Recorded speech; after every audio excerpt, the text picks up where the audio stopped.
What up, guys? We got a little update. The key still works. The range is terrible. It is down to probably 20 feet.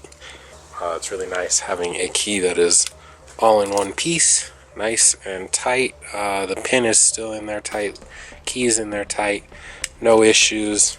All the buttons work like I said. Yeah, so that is cool. Today I'm going to be taking the bumper off and doing a boost leak check. And by boost leak test, I mean just tightening clamps. I am not hooking up the air compressor and all that stuff. We're just going to tighten all the clamps. We use the worm gear clamps on this car. Even though these things are pretty easy to strip out, that's what I like to run on this car. And yeah.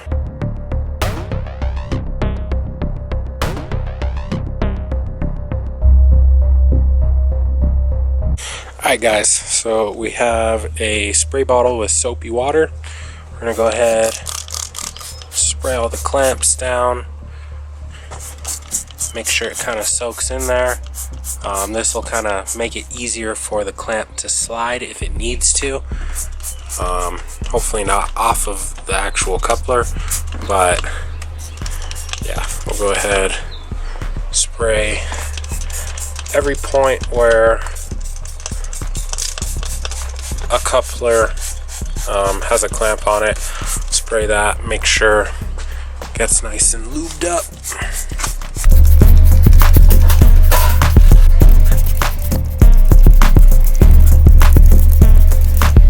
Alright, so once everything is sprayed and wet, we can come with our 1/4-inch ratchet and 8mm socket, and we can come and test it. So that one's tight. That one's actually pretty tight too, so we might not be in bad shape, guys. I tighten these things actually pretty regularly, so they should be tight, but knowing all of this stuff, things get loose. Probably need an extension for these ones, would be the best. Yeah, let me grab an extension.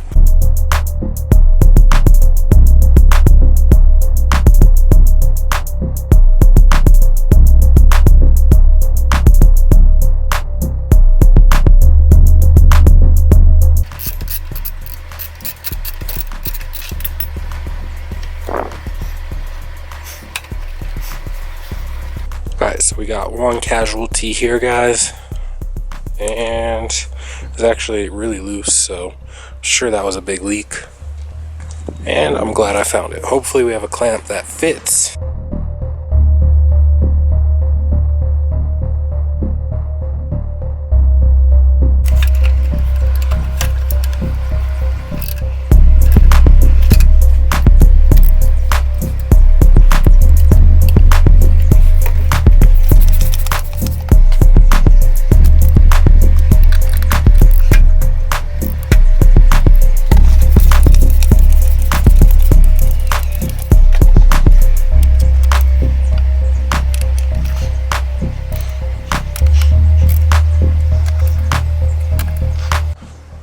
Yeah, I would recommend anyone that has a turbo car, check that stuff every week. Your car would definitely stay at its peak performance for longer, and will definitely pull harder. It's kind of surprising how many boost leaks just show up out of nowhere just because a clamp shifts or heats up and then cools back down. It is absurd, so definitely do that, guys. Alright, what is going on, YouTube fam? We are at my other home compound. Not really supposed to be doing work here on the car, but on my way here, I was driving, did a pull, and it totally backfired, like loud. So I went ahead, did some investigating in the engine bay, and this vacuum line. So for the longest time, it's been hissing from this area, and I couldn't figure out what it was. I thought it was the bearings inside the alternator here, just like dry bearings, kind of like what skateboard wheels would sound like, but that's not what it was. So went ahead and did some digging and found that this hose is completely torn, causing like a major vacuum leak, to the point where the boost gauge was not even working. It was just sitting at 0, so no vacuum and no boost was being registered. So I was like, something ain't right. The backfires, the boost gauge isn't working. What could it be? It took like 3 days of digging, guys. We did that tightening of the boost clamps and all of that stuff like 3 days ago, and we finally found out that it was that thing. So we're gonna go ahead and undo the clamp. We'll clip the hose and reconnect it. I got to get rid of these hoses. They're just super flimsy, so we'll go with some stronger stuff. I have some stuff at my parents' house that we can use, and yeah, we'll fix the issue.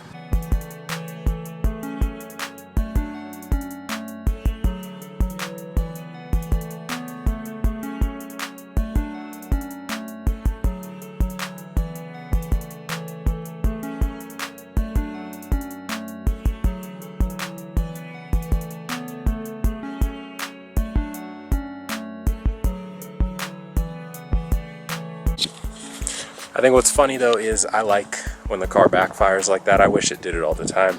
It's really really kind of exciting having it backfire, especially in traffic. People know my car is modified.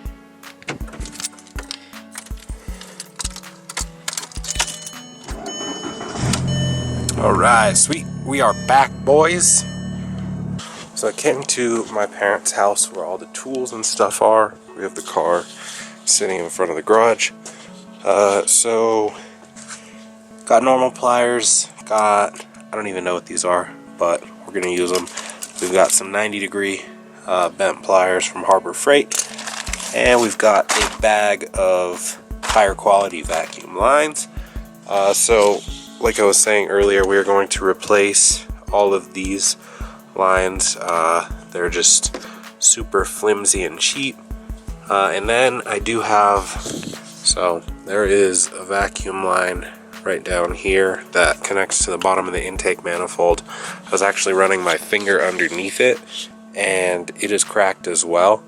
And yeah, it connects to the breather off of the valve cover and pulls vacuum from there. So there's another leak there, and that's probably been there for a while. I haven't messed with that thing in a minute. Went ahead and tore it the rest of the way off. Oh look, there's even a crack right there. So yeah, these lines are just terrible. Alright guys, so we are all done. Sorry this video is just dragging on fixing vacuum and boost leaks, but we've got this area fixed. So new line from this guy here all the way here. Eventually we'll go ahead and get rid of these hose clamps as well, make it look a little bit cleaner. And then we went ahead and replaced that blue line that was attaching our one-way check valve to our PCV little DIY system here. So replace that cracked blue line, went ahead with the nicer quality vacuum line, and then also replaced the cheap vacuum line that was on this side going to the intake manifold. I can't really see in there, but new line on the bottom going to this check valve as well. And yeah, got all the couplers all tightened, got all cloudy out, cooled way down, really nice weather.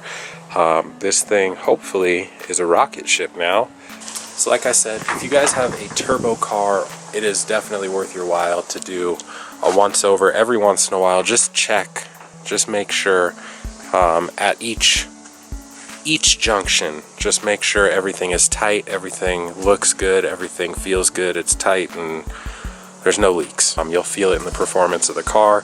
One day it spools up super fast, the next day it's and at that point you can know it's a boost leak. So anyway, I'm going to go ahead and wrap up the engine bay on the car, clean everything up, put all the tools away, and then we'll go for a quick cruise later today.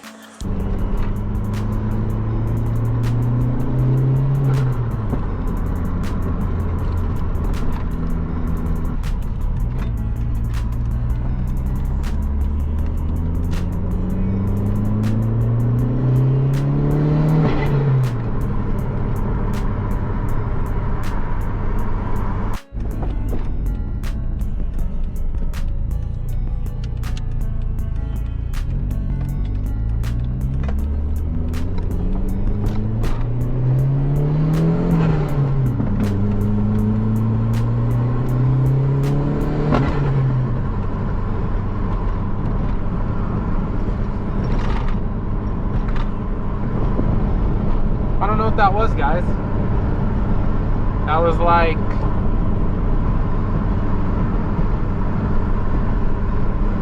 lean, I think.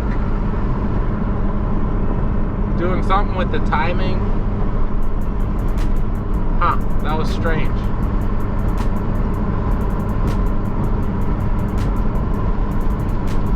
To not be getting all that air.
Yeah, it sounds like the fuel pump is taking a poop.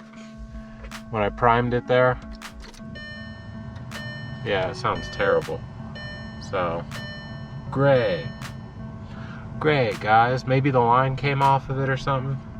Looks like tomorrow we're pulling the fuel pump out.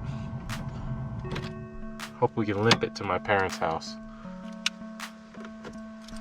Cool. So the video continues.